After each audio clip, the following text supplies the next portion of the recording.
का दिन बेहद खास है। राजधानी पटना के बिहटा में राज्य के पहले ड्राई पोर्ट का उद्घाटन किया गया है। हमारे साथ मौजूद हैं बात करने के लिए उद्योग मंत्री नीतीश मिश्रा।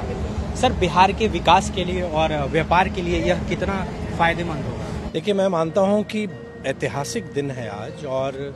जिस चीज़ की आवश्यकता थी बिहार को कि ड्राई पोर्ट, क्योंकि आप जानते हैं बिहार लैंडलॉक्ड है, हमारे पास पोर्ट्स नहीं है, लेकिन ड्राई पोर्ट के आ जाने से और इनलैंड कंटेनर की शुरुआत होने से देश के भीतर भी जो हमारा कार्गो का मूवमेंट है या हमारे जो प्रोडक्ट या जो उत्पाद बिहार में बनते हैं उसका मूवमेंट आसान होगा, सरल होगा, कम कीमत पर होगा। और साथ ही जो अगर हमको विदेश भी भेजना है वो भी इस सेंटर के माध्यम से हम कर पाएंगे, क्योंकि अनफॉर्चुनेटली बिहार से एक्सपोर्ट होता था लेकिन उसकी गिनती बिहार में नहीं होती थी, क्योंकि जिस राज्य से वो, जिस पोर्ट से वो जाता था उस राज्य में उसकी एक्सपोर्ट में गिनती होती थी।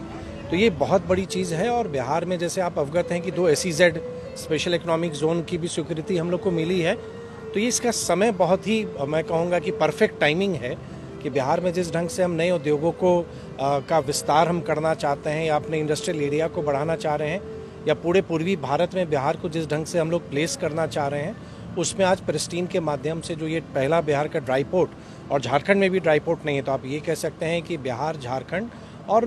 पूर्वी उत्तर प्रदेश के लिए एक बहुत बड़ा एक ये सेंटर बन जाएगा, जो आने वाले समय के बिहार की पूरी अर्थव्यवस्था को और बिहार के औद्योगिकीकरण को एक बहुत बड़ी गति देगा। सर, अप्रत्यक्ष रूप से और प्रत्यक्ष रूप से रोजगार की भी सृजन होगा, तो क्या लगता है कि बिहार के लिए एक रोजगार के क्षेत्र में भी बड़ा गिफ्ट है? नहीं, आप देखिए, जैसे यहीं पर अगर आप देखेंगे कि अभी जितना यहाँ पर अभी कंटेनर जा रहा है, यहाँ भी कितने सारे लोगों को रोजगार मिला है, और जैसे जैसे विस्तार होगा